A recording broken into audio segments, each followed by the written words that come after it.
It's been a year now since I got into my first ever relationship. I didn't really know what to expect, to be quite honest. Sure, I've had my fair share of preconceived notions of what a relationship should look like. You know, buy her roses, take her out on dates, and buy her jewelry. Although it's not just about that.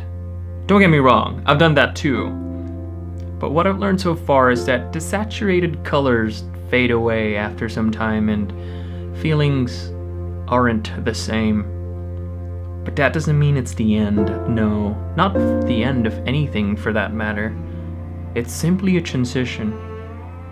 That the relationship then becomes a mutual endeavor, and you start to realize that your significant other becomes your partner, your teammate, your best friend.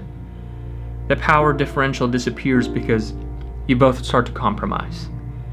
Then you start discussing the negative emotions. You know, the ones that never existed before. But that's okay. That's part of it. The more it's hidden and unexpressed, it becomes a struggle later on in life. I think communication is a necessity. Because you pass a stage of avoidance, and you both hold hand to enter the stage of confrontation.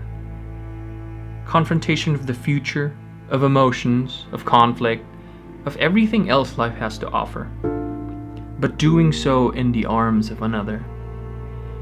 You see, the biggest lesson that I've learned so far is not to look back when things were, but rather look now where things are. Because that's the best part of the relationship. The now.